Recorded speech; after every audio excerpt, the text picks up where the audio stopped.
رات کے 10 بجے ہیں۔ السلام علیکم، یہ ریڈیو پاکستان ہے۔ عبد القدیر سے خبریں سنیے۔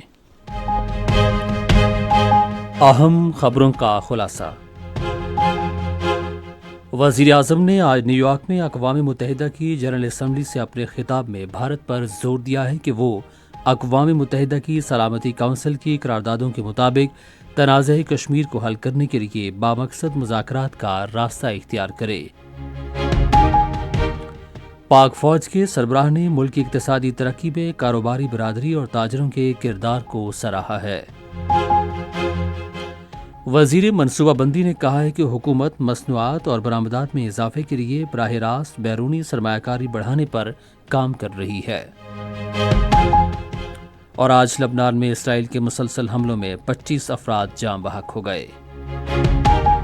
خبریں اب تفصیل کے ساتھ۔ وزیر اعظم شہباز شریف نے بھارت پر زور دیا ہے کہ وہ اقوام متحدہ کی سلامتی کونسل کی قراردادوں اور کشمیریوں کی خواہشات کے مطابق تنازع کشمیر کو حل کرنے کے لیے بامقصد مذاکرات کا راستہ اختیار کرے۔ انہوں نے آج نیو یارک میں اقوام متحدہ کی سلامتی کونسل کے 79ویں اجلاس میں خطاب کرتے ہوئے کہا کہ بھارت اپنی فوجی صلاحیتوں کو بڑے پیمانے پر توسیع دینے میں مصروف ہے، جو خاص طور پر پاکستان کے خلاف کارروائی کے لیے کی جا رہی ہیں۔ وزیر اعظم نے کہا کہ اس کا جنگی نظریہ ایٹمی ہتھیاروں کے ماحول میں اچانک حملے اور محدود جنگ پر محیط ہے۔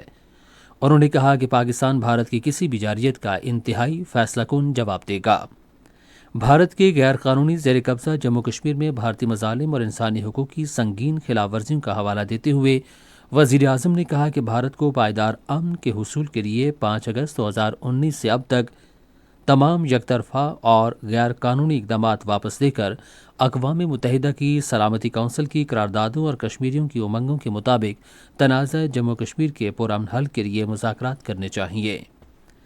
وزیر اعظم شہباز شریف نے فلسطین کو فوری طور پر اقوام متحدہ کا مکمل رکن تسلیم کرنے پر زور دیا۔ انہوں نے کہا کہ ہم فلسطینی عوام کا جاری قتل عام فوری طور پر بند کرنے کا مطالبہ کرتے ہیں۔ انہوں نے برادری پر زور دیا کہ وہ وحشیانہ اسرائیلی مظالم کا یا مردی سے مقابلہ کرنے والے فلسطینیوں کا ساتھ دیں۔ پاکستانی وفد نے اقوام متحدہ میں اسرائیلی وزیر اعظم کے خطاب کے دوران فلسطینیوں کے خلاف اسرائیلی مظالم پر احتجاج کرتے ہوئے اجلاس سے واک آؤٹ کیا۔ وزیر اعظم شہباز شریف نے امریکی بینکوں کو پاکستان میں بنیادی ڈھانچے، توانائی، ٹیکنالوجی اور زراعت سمیت اہم شعبوں میں سرمایہ کاری کی دعوت دی ہے۔ انہوں نے یہ بات نیو یارک میں اقوام متحدہ کی جنرل اسمبلی کے 79ویں اجلاس کے موقع پر ممتاز پاکستانی نژاد امریکی بینکرز کے ایک وفد سے گفتگو کرتے ہوئے کہی۔ پاک فوج کے سربراہ جنرل سید عاصم منیر نے آج کراچی میں انویسٹا انڈس آئی ٹی پارک کا افتتاح کیا۔ آئی ٹی پارک کا مقصد پاکستانی نوجوانوں کو انفارمیشن ٹیکنالوجی کے شعبے میں اکیڈمی اور صنعت، خاص طور پر آرٹیفیشل انٹیلیجنس کے تعاون کو فروغ دے کر بااختیار بنانا ہے۔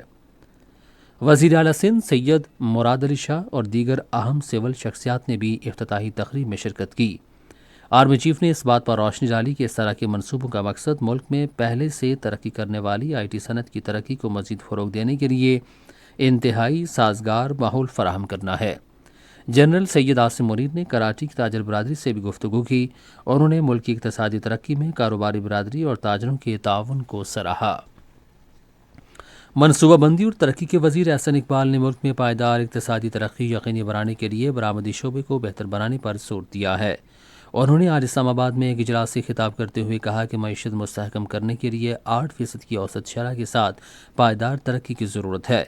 انہوں نے کہا کہ غیر ملکی براہ راست سرمایہ کاری اور ہر شعبے میں پیداوار میں اضافہ حکومت کی ترجیح ہے۔ سعودی عرب نے فلسطین کے مسئلے کے دو ریاستی حل اور آزاد فلسطینی ریاست کے قیام پر عمل درآمد کے لیے عالمی اتحاد تشکیل دینے کا اعلان کیا ہے۔ یہ اعلان اقوام متحدہ کی جنرل اسمبلی کے اجلاس کے موقع پر نیو یارک میں عرب لیگ، اسلامی تعاون تنظیم اور ناروے کے اجلاس کے دوران سعودی وزیر خارجہ شہزادہ فیصل بن فرحان نے کیا۔ آج شمالی غزہ میں ہزاروں بے گھر فلسطینیوں کی ایک اسکول کی پناہ گاہ پر اسرائیل کے فضائی حملے میں 15 فلسطینی شہید ہو گئے ہیں۔ اور اسرائیل نے لبنان میں جنگ بندی کے عالمی مطالبات مسترد کرتے ہوئے جاری فضائی بمباری میں آج مزید 25 افراد کو شہید کر دیا۔ اسرائیلی جنگی جہازوں کا جنوبی بیروت کے نواحی دیہات میں آج شام سے حملوں کا سلسلہ جاری ہے اور دھماکوں کی شدید آوازیں دارالحکومت میں سنی گئی ہیں۔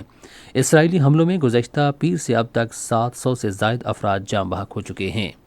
اسی کے ساتھ خبریں ختم ہوئیں۔ مزید خبروں اور تجزیوں کے لیے ہماری ویب سائٹ ہے radio.gov.pk اور فیس بک کے link radio Pakistan news official پر براہ راست ویڈیو سٹریمنگ بھی ملاحظہ کیجیے۔